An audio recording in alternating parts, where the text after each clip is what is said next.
में भारत की तस्वीर नहीं बदलेगी। आज आप देख सकते हैं जिस देश में भुखमरी हो, जिस देश में लोग इलाज के बाद मर जाते हैं और कोई 74 करोड़ में नाच के चली जाती है, ये भारत की तस्वीर है, ये भगत सिंह के भारत की तस्वीर है। ये नहीं हो सकती भगत सिंह के भारत की तस्वीर। इसलिए है नौजवानों, अगर भगत सिंह को मानते हो तो अपने कर्म पर विश्वास करना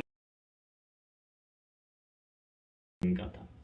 आज 23 मार्च है, जैसा कि हमने इतिहास में पढ़ा है और इस देश का इतिहास रहा है। 23 मार्च सन 1931 को आज ही के दिन रात्रि वेला में शहीद आजम वीर भगत सिंह, उनके साथी वीर सुखदेव, वीर राजगुरु को फांसी के फंदे पर चढ़ाया गया था।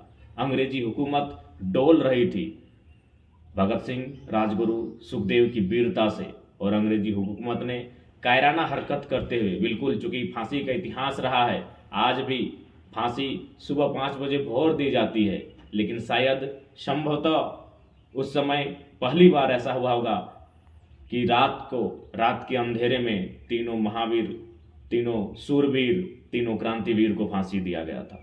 तो आज पूरा राष्ट्र तीन वीरों को, शहीद भगत सिंह, राजगुरु, सुखदेव को याद करता है, नमन करता है। लेकिन केवल याद करने और नमन करने से नहीं होगा, क्योंकि आज भी फेसबुक और ट्विटर में उन्हें नमन करने वाले, उन्हें श्रद्धांजलि देने वालों की संख्या लाखों नहीं करोड़ों में होगी।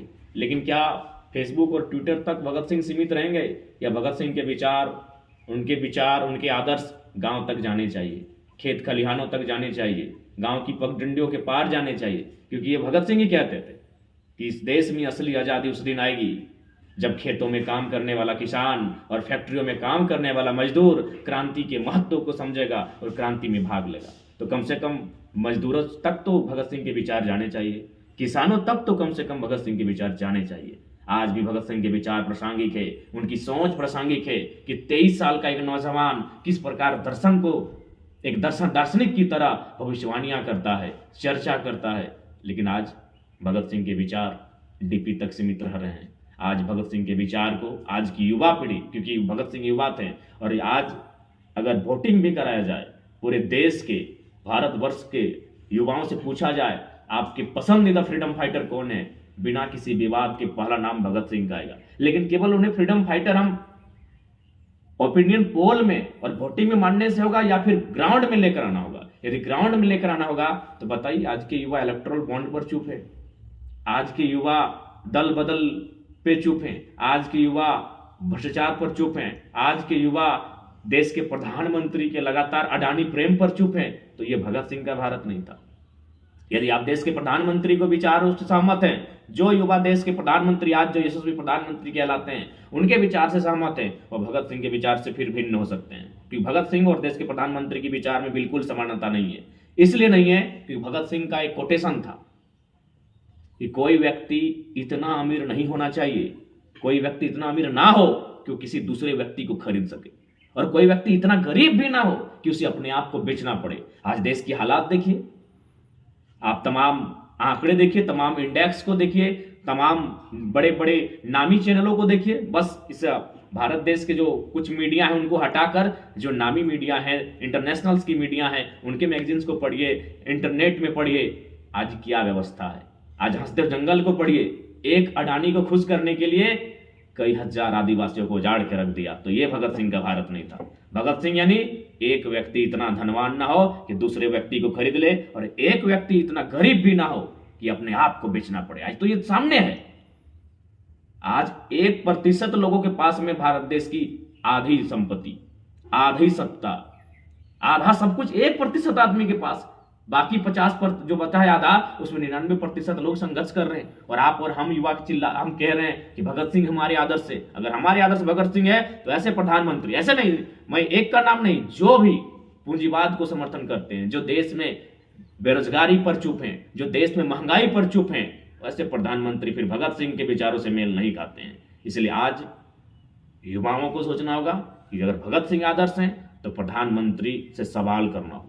ठीक है, प्रधानमंत्री को मानिए, लेकिन एक सवाल बनता है उनसे पलटकर कि आपको हमने सत्ता किस लिए दिया था? इंडिया पाकिस्तान के लिए, मंदिर मस्जिद के लिए, या फिर भगत सिंह के विचारों का भारत बनाने के लिए? भगत सिंह का विचार यानी अंतिम व्यक्ति तक, किसान तक, खेत खलिहान तक, गांव तक वहां विकास की किरण पहुंचे, अंतिम व्यक्ति तक विकास की किरण पहुंचे। आज कहाँ है अंतिम व्यक्ति? उनका एक कोटेशन याद आता है कि यदि हम आजादी मान के चलिए, आजादी हम अंग्रेजों से छीन भी लिए, लेकिन वह आजादी अगर कुछ गोरों से छीनने के बाद भारत कहीं भूरों के हाथों में चला जाए तो क्या होगा फिर? ये भगत सिंह की चिंता आज 1931, आज है 2024, यानी लगभग 93 साल पहले भगत सिंह ने ये चिंता किया था। जो अडानी का साम्राज्य आज हम देख रहे हैं, ये जो महान यशस्वी प्रधानमंत्री अडानी के हाथों में देश की पूंजी को धकेल रहे हैं, ये कल्पना भगत सिंह ने आज से 93 साल पहले ही किया था कि आजादी तो हम गोरों से छीन लेंगे, लेकिन भारत के ही मोटी तोंद वाले भूरों के हाथ में चली जाएगी। उनके कहने का मतलब है 10% अमीरों के हाथों में चली जाएगी। आज सामने है, आज सामने है। आज आप उस चीज से भाग नहीं सकते हैं, आज आप उस चीज से बिल्कुल भाग नहीं सकते हैं। आज हम इसलिए खुश हो जाते हैं, विशेषकर युवा पीढ़ी, इसलिए हम खुश हो जाते हैं कि रेहाना ने, यहाँ रेहाना को किसी ने नचवा दिया, लेकिन 74 करोड़ रुपया असूला था साथियों, 74 करोड़ रुपया असूली किया था रेहाना ने। अभी किस देश में, जिस देश में 36 लाख लोग इलाज के अभाव में मर जाते हैं, और आप पर हम कहते हैं हम भगत सिंह को मानते हैं, सवाल भी नहीं कर पाते हैं। भगत सिंह पहला काम सवाल करते थे कि बिना तर्क किए, बिना बहस किए किसी की बात को मानना एक प्रकार की गुलामी है। ना आपने तर्क किया, ना आपने बहस किया, आज आपने स्वीकार कर लिया। इसलिए मैं स्पष्ट कहूंगा, यदि जो आज वर्तमान परिस्थितियों में होने के बाद भी अगर देश के प्रधानमंत्री से सवाल किए बिना उनका समर्थन करते हैं, मैं ये नहीं कह रहा हूं समर्थन ना कीजिए, लेकिन सवाल किए बिना अगर आज देश के प्रधानमंत्री का लोग समर्थन करते हैं, वो भगत सिंह के विचारों के नहीं हो सकते हैं। क्योंकि भगत सिंह का विचार था कि कोई व्यक्ति इतना अमीर ना हो कि किसी आदमी को खरीद ले, और कोई इतना गरीब भी ना हो कि अपने आप को बेचना पड़े। आज मुल्क के हालात को देखिए, किसी के पास पैसा है तो अगला को अपने घर में बंधुआ मजदूर बना के रखा है, और किसी के पास पैसा नहीं है तो अपने आप को किसी अमीर के घर में जाके बंधुआ मजदूर बनाकर बैठा है, उसके घर में अपने आप को एक गुलाम की तरह जीवन यापन कर रहा है। ये परिस्थितियां और ये सच्चाई है भारत की। इसलिए आज भगत सिंह की वो सोच, उनकी विचार आज भी प्रासंगिक है। आज जो 93-94 साल पहले जो भगत सिंह ने चिंता जताई थी इस राष्ट्र को लेकर, वह चिंता आज सत्य साबित होती दिख रही है। आज किसानों की आत्महत्या, छात्रों की आत्महत्या, आज देश में बढ़ती हुई बेरोजगारी, देश में बढ़ती हुई भुखमरी कहीं ना कहीं भगत सिंह की उस चिंता को आज चरितार्थ कर रही है।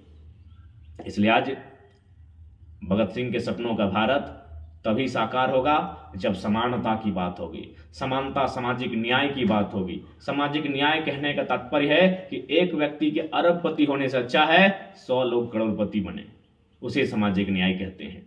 जब इस प्रकार की विचारधारा स्थापित होगी, सामाजिक न्याय स्थापित होगा, तभी भगत सिंह के सपनों का भारत साकार होगा। नहीं तो भगत सिंह वही 23 मार्च को हमारे फेसबुक की डीपी में दिखेंगे, हमारे फेसबुक के पोस्ट में दिखेंगे, हमारे इंस्टाग्राम की स्टोरी में दिखेंगे, हमारे व्हाट्सएप की स्टोरी में भगत सिंह दिखेंगे 23 मार्च को। हर साल 23 मार्च को दिखेंगे भगत सिंह, लेकिन हर साल 23 मार्च को नहीं, हर एक दिन भगत सिंह दिखना चाहिए। इस हर गांव में, हर चौक चौराहों में भगत सिंह दिखना चाहिए, क्योंकि आज भगत सिंह के विचार आज भी प्रासंगिक हैं। आज जो 93 साल पहले उन्होंने जो चिंता जताई थी इस देश की हालात को लेकर, इस मुल्क की स्थिति को लेकर, आज जस की तस हमारे सामने है। इसलिए आज हर एक नौजवान को भगत सिंह बनने की आवश्यकता है। आज हर एक नौजवान को भगत सिंह बनकर उनकी राह पर चलकर इस राष्ट्र में सामाजिक न्याय, इस राष्ट्र में समाज की समानता को स्थापित करने की आवश्यकता है। कोई भूख से मरता है और कोई करोड़ रुपए अपने बेटे की विवाह में सजावट में लगा देता है। जहां लोग फूल सजाते हैं, लोग पैसे सजाते हैं। यही भारत है, यही भारत है जिसमें आज लाखों लोग शायद प्रतिदिन, महीने में भूख से ग्रसित होते हैं। लाखों लोग, जिस देश में लाखों लोग भूख से ग्रसित होते हैं, उस देश में कोई एक अमीर व्यक्ति अपने बेटे के विवाह में जहां फूल सजाए जाते हैं वहां पैसा सजा दिया जाता है, और हम भगत सिंह के भारत कहते हैं। ये भगत सिंह का भारत नहीं है। भगत सिंह का भारत सामाजिक न्याय पर आधारित है। भगत सिंह का भारत फैक्ट्री में काम करने वाले मजदूर की मुस्कान पर आधारित है। भगत सिंह का भारत खेतों पर काम करने वाले किसान के मुस्कान पर आधारित है। वो है भगत सिंह का भारत। इसलिए आज वास्तव में अगर भगत सिंह को मानते हैं तो भगत सिंह की विचारधाराओं को गांव तक लेकर जाना होगा। हर एक नौजवानों के रक्त में उबाल लाना होगा। वह उबाल सरकार को चुनौती दे सके, वह उबाल यहाँ जो भ्रष्टाचार फैला उस भ्रष्टाचार को चुनौती दे सके, तभी भगत सिंह के सपनों के आधार पर भारत का निर्माण होगा। और अंत में यही कहेंगे, आज जिस प्रकार से दुराचारियों का मनोबल बढ़ा है, अत्याचारियों का मनोबल बढ़ा है, पापियों का मनोबल बढ़ा है, और ऐसी परिस्थिति में हर कोई चाहता है कि भगत सिंह पुनः आए, भगत सिंह दोबारा आए, भगत सिंह फिर से वापस आए। लेकिन दुर्भाग्य और विडंबना है, मेरे घर से नहीं पड़ोसी के घर में भगत सिंह का जन्म हो। मेरे घर में एक कुशल इंजीनियर का, एक कुशल डॉक्टर का, एक कुशल वकील का, एक कुशल अर्निंग करने वाले, लाखों पैसे कमाने वाले शख्सियत का जन्म मेरे घर में हो, ये विचारधारा भारत के लोगों के मन में स्थापित हो चुकी है। पड़ोसी घर में आए भगत सिंह, कोई चिंता नहीं, हम उसका स्वागत करेंगे, ढोल नगाड़े से स्वागत करेंगे, हम उसके लिए फूलों की माला सजाएंगे, बिछाएंगे, हम उसकी जय जयकार करेंगे। लेकिन शर्त है वो पड़ोसी के घर में आए भगत सिंह, मेरे घर में ना आए। मेरे घर में कुशल इंजीनियर आए, मेरे घर में कुशल डॉक्टर आए, मेरे घर में कुशल एडवोकेट आए, मेरे घर में कुशल अधिकारी ऑफिसर जन्म ले। भगत सिंह को अगर जन्म लेना है तो पड़ोसी घर में जन्म ले, हम उनकी जय जयकार करेंगे, हम उनका तिलक करेंगे, हम उनका यशगान करेंगे, लेकिन मेरे घर में भगत सिंह ना। ये विडंबना है भारत देश की, इसीलिए अपनी विडंबना में बदलाव करना होगा। जिस दिन यहाँ का हर एक व्यक्ति, हर एक तबका, हर एक लोग, खासकर शोषित पीड़ित वंचित लोग, जिस दिन यह ठान ले कि पड़ोसी के घर से नहीं, मेरे घर से भगत सिंह पैदा हो और तमाम दुराचारी अत्याचारियों के खिलाफ आंख से आंख मिलाकर तन कर खड़ा हो जाए, उस दिन इस भारत में बदलाव होगा। जिस दिन यहाँ के लोग हर एक घर में भगत सिंह देखना पसंद करेंगे, खुद के घर में भगत सिंह को देखना पसंद करेंगे, उस दिन भारत की तस्वीर बदलेगी। ऐसे में भारत की तस्वीर नहीं बदलेगी। आज आप देख सकते हैं, जिस देश में भुखमरी हो, जिस देश में लोग इलाज के बाद मर जाते हैं और कोई 74 करोड़ में नाच के चली जाती है, ये भारत की तस्वीर है, ये भगत सिंह के भारत की तस्वीर है। ये नहीं हो सकती भगत सिंह के भारत की तस्वीर। इसलिए है नौजवानों, अगर भगत सिंह को मानते हो तो अपने कर्म पर विश्वास करना होगा। आज भगत सिंह खुले मंचों पर उनके किताब को पढ़ी, उन साफ साफ कहते हैं कि जो युवा हर बात पर, छोटी मोटी बड़ी बात पर ऊपर वाले का सहारा देते हैं, उसको चढ़ावा देते हैं, मैं उन्हें नामर्द मानता हूं। ये भगत सिंह का स्टेटमेंट था कि कुछ करना है तो ऊपर वाले की ओर से, आप अपने कर्म पर भी भरोसा कीजिए, अपने हाथों की, अपने बाजों की शक्ति पर भरोसा कीजिए। ये भगत सिंह का कथन था।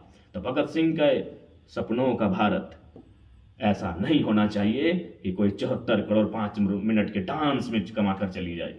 भगत सिंह के सपनों का भारत ऐसा होना चाहिए कि किसी को मृत्यु भूख से ना हो, किसी की मृत्यु दुख से ना हो, किसी की मृत्यु इलाज के अभाव में ना हो, किसी की मृत्यु बेरोजगारी से तंग आकर ना हो, किसी की मृत्यु फसल के बर्बाद हो जाने से ना हो। ऐसा हो भगत सिंह के भारत, ऐसा हो भगत सिंह के सपनों का भारत, तभी हम कहेंगे हाँ ये भगत सिंह के सपनों का भारत है। तो कहाँ खोजेंगे हम भगत सिंह को?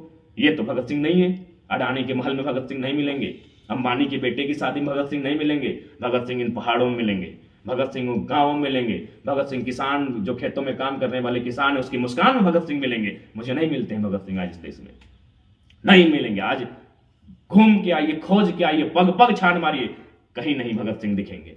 मिल ही नहीं रहे भगत सिंह, क्योंकि भगत सिंह के भारत है ही नहीं। कैसे मिलेंगे भगत सिंह? आपने इस भारत को कहां बना दिया? आईपीएल के क्रिकेट के मैच में बना दिया। करोड़ों के सट्टे में अपने भारत को खोज रहे हैं, तो भगत सिंह वहां नहीं मिलेंगे। भगत सिंह वहां मिलेंगे जहां कोई युवा बेरोजगारी से तंग आकर आत्महत्या नहीं कर रहा हो, भगत सिंह वहां मिलेंगे। जहां दिन भर मेहनत करने के बाद, अथाह मेहनत करने के, परिश्रम करने के बाद हल्की सी मुस्कान जब किसान के मुख पर दिखे, भगत सिंह वहां मिलेंगे। दिन भर कल कारखानों में तपने के बाद जब मजदूर के चेहरे पर मुस्कान हो, भगत सिंह वहां मिलेंगे। ऐसा भारत अगर है तो भगत सिंह वहां है, नहीं तो आप अगर खोजेंगे आईपीएल की कमेंट्री में, वहां भगत सिंह नहीं मिलेंगे। आप खोजेंगे इन बड़ी बड़े महंगे महंगे लोगों के बीच भगत सिंह को, वो नहीं मिलेंगे। क्योंकि उन्होंने साफ कहा था कि आजादी हम गोरों से तो ले आएंगे, लेकिन गोरों से अगर ले भी आएंगे तो क्या फायदा होगा अगर आजादी भूरों के हाथ में चली जाए। आज भूरों के हाथ में आजादी है। भूरों का मतलब भारत के रईस लोग, भारत के अमीर लोग, भारत के पूंजीपति लोग, भारत के कॉर्पोरेट लोग, भारत के बिल्डर लोग, भारत के उद्योगपति लोग, इलेक्ट्रल बॉन्ड। और उसके बाद भी आप चुप बैठे और कहेंगे हम भगत सिंह को मानते हैं। इसलिए भगत सिंह के सपनों का भारत अभी कोसों दूर है। उस भारत को युवाओं को लेकर जाना होगा, और तभी जब युवा खुद को भगत सिंह माने। आज युवा अपने आप को कमाऊ इंसान बनाना चाहता है, भगत सिंह तो विडंबना रह गया है। इसलिए आज भारत की तस्वीर तभी बदलेगी, भगत सिंह के सपनों का भारत तभी बनेगा जब हर एक युवा के भीतर भगत सिंह जैसा शेर दिल इंसान होगा। इसलिए आज भगत सिंह की शहादत दिवस पर, राजगुरु के शहादत दिवस पर, सुखदेव की शहादत दिवस पर उन तीनों वीरों को नमन करते हुए, वंदन करते हुए, और वो गीत बचपन से सुनते आए हैं कि वतन वालों वतन न बेच देना, ये धरती ये चमन न बेच देना, शहीदों ने जान दी है वतन के वास्ते, शहीदों के कफन बेच न देना। वतन वालों वतन न बेच देना। तमाम तीनों को वंदन करते हुए, नमन करते हुए, इस मिट्टी, इस यशस्वी मिट्टी को नमन करते हुए जिस मिट्टी में ऐसे वीरों का जन्म हुआ है। जय हिंद, वंदे मातरम। शहीद आजम वीर भगत सिंह अमर रहे, राजगुरु अमर रहे, शहीद आजम वीर भगत सिंह के तमाम साथी अमर रहे, राजगुरु सुखदेव अमर रहे। जय हिंद, वंदे मातरम। इनकलाब जिंदाबाद।